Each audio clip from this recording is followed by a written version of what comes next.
She's become a member one now, but she had been working for Soho House since at least 2005. More to this other than just pure friendship with Marcus Anderson, because it seems that every which way they turn, Soho House's name comes. Said it that from the moment Meghan Markle was signing that marriage certificate, she was already plotting her divorce. Meghan has been preparing. Make no mistake about that. She barely tolerated that guy. She's never told him she loved him. Guys, it didn't take long for these Soho House whispers to turn into something Harry couldn't ignore anymore. Not headlines, not leaks, just rumors. Rumors about Meghan, about a past she rarely talks about. A past that, according to people who claim to know, wasn't nearly as polished or innocent as the public was led to believe. For weeks, Harry brushed it off, told himself it was palace gossip, tabloid nonsense. Jealous insiders are trying to tear her down. But then the details started lining up a little too well. Names, locations, old connections resurfacing. And one place kept coming up over and over again. A place already infamous among elites, celebrities, and power players who prefer their secrets off the record. Soho House, a private members club with a reputation that's equal parts glamorous and unsettling. A place where careers are made behind closed doors and where certain stories never quite disappear. And suddenly, people were asking questions Meghan never publicly answered. Who did she really meet there? How deep those connections went, and whether her carefully curated narrative left out chapters Harry was never meant to read. This story isn't about proof. Not yet. It's about patterns. It's about rumors powerful people hoped would stay buried.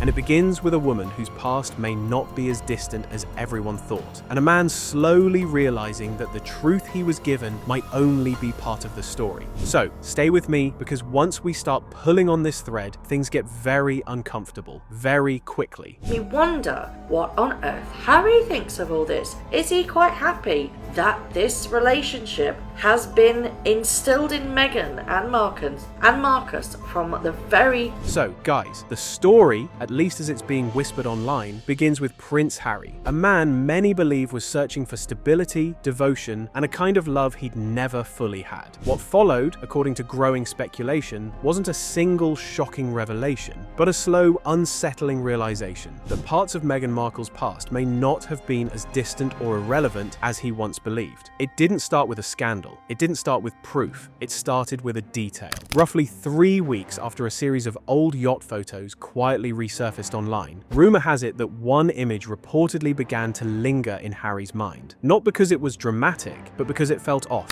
A casual photo taken on a yacht in Croatia. Sun, smiles, luxury, aisles. According to insiders, it was the kind of image people scroll past without a second thought. But then there was something in the background. A navy blue canvas Baggies sitting on the deck. Gold lettering. Easy to miss unless you were looking for it. And once seen, impossible to unsee. Soho House. For most people, that name means exclusivity, connections, private rooms where deals, favors, and friendships are formed far from public view. But for Meghan, it was a place deeply woven into her pre-royal life. A social hub she was long rumored to frequent during her rise in elite circles. According to online speculation, that's when the mood shifted. Because if the yacht was connected to Soho House, then the photo wasn't just a vacation snapshot. It suggested proximity, access, a world Harry may not have fully understood or been told about when their love story was first written. And that's when the questions reportedly started forming, and people online just went crazy with their reactions. She went from party girl to duchess. That's ambition.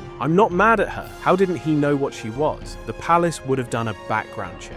Harry was warned by William he actually married a call girl, so the truth is out. No sympathy for Harry. According to whispers circulating in royal watcher circles, this is where Harry's quiet unease allegedly turned into something much heavier. Insiders claim that late one night, driven by a mix of curiosity and dread, Harry typed a search he never expected to make. Soho House, Marcus Anderson, Meghan Markle. What allegedly surfaced wasn't a scandal in the obvious sense, it was context. And context sometimes is far more unsettling. Marcus Anderson, the man Harry had long believed was just an eccentric Toronto friend with good connections, reportedly appeared in these accounts as something else entirely. Not a social butterfly, not a party regular, but a gatekeeper. According to former members and long-running rumors, Marcus wasn't simply in elite rooms, he controlled access to them. He was said to be the connector, the introducer, the man who knew who should meet whom and when, actresses to producers, models for financiers, rising socialites to powerful decision makers. Nothing random, nothing accidental. People allege he didn't just attend parties, he designed them. And get this, one former Soho house member who was contacted reportedly described Marcus as running what they called a kind of unofficial finishing school. A school where women with ambition were allegedly taught how to dress, how to speak, how to move through elite spaces without ever seeming out of place, how to be memorable but not loud,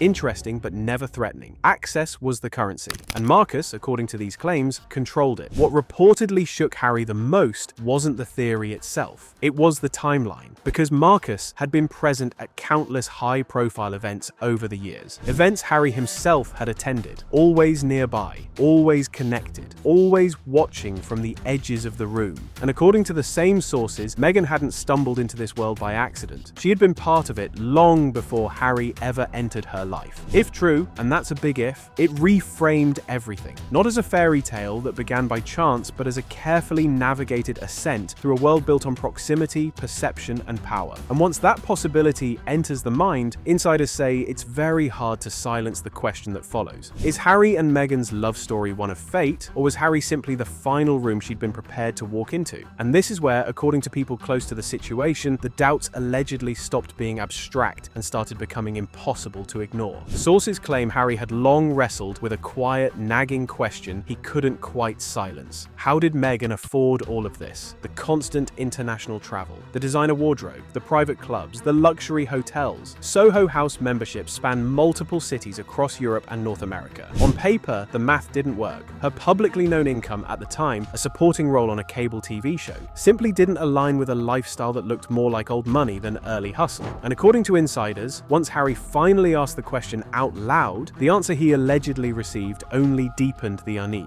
He was reportedly told that Meghan's Soho House memberships hadn't been self-funded at all. Instead, they had allegedly been covered for years, 5 to be exact, through corporate accounts quietly linked back to Marcus Anderson. Not personal, not casual, structured, intentional. To Harry, it began to feel less like a coincidence and more like an investment. Someone, somewhere, had been underwriting Meghan's ascent, smoothing her entry into elite spaces, subsidizing access, and ensuring she was always in the right room at the right time. Not just participating in the world of power and influence, but being positioned within it. Then came the wedding list. Sources say that as Harry reviewed the official guest breakdown, one detail stood out in a way he couldn't unsee. Of the roughly 200 guests invited, more than 60 on Meghan's side were directly tied to Soho House. Executives, insiders, power brokers, not childhood friends, not long-time Hollywood collaborators, a network. One photo from the reception reportedly lingered in Harry's mind longer than the rest. Marcus Anderson, standing shoulder to shoulder with senior Soho House figures, smiling broadly, champagne in hand. To some, it looked like a celebration. To Harry, insiders say it felt like something else entirely. Less like a wedding and more like a closing ceremony, because in that moment, a chilling realization allegedly settled in. What if the day he thought marked the beginning of his love story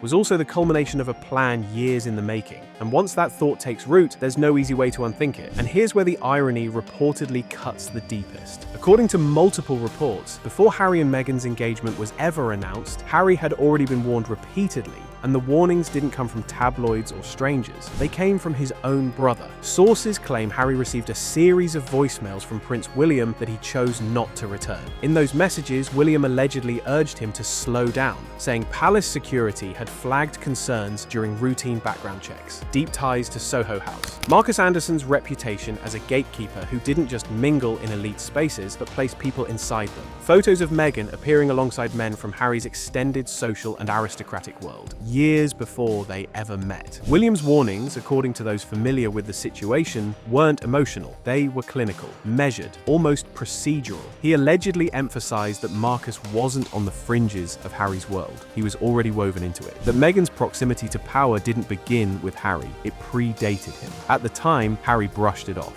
Love has a way of muting alarms. And Harry, sources say, believed the story he'd been told, that their meeting was fate, coincidence, lightning in a bottle. He ignored the messages. He didn't call back. He moved forward. Now those same sources say the voicemails replay in his mind at night. Harry reportedly lies awake, revisiting the last decade of his life, mentally rewinding every introduction, every chance meeting, every smile that once felt spontaneous. He questions whether the moments that felt organic were anything but, whether the coincidences stacked up because they were coincidences at all. And the most haunting question of all lingers. Was he chosen for who he is or because of where he stood? The realization, as it's whispered in royal adjacent circles, is brutal. That Meghan didn't stumble into his world by accident. That her rise followed a path, step by step, guided, funded, and strategically aligned alongside Marcus Anderson. That Harry wasn't the beginning of the story, he may have been the destination. For a man who spent his entire life longing to be loved simply as himself, the possibility that he was positioned, not pursued, is the thought he can't outrun. And according to those close to him, that understanding, whether true or not, is the nightmare he now lives with. And that's where this story leaves us. Not with answers, but with a quiet, unsettling pause. Because if the whispers are true, what Harry uncovered wasn't just a questionable chapter from Meghan's past, but a blueprint, a carefully constructed path through elite rooms, powerful gatekeepers, and invisible networks that don't operate on romance. They operate on access. The Soho House connection, Marcus Anderson's role, the overlaps that suddenly feel less accidental and more intentional. It forces a brutal reframe of the fairy tale that the world was sold.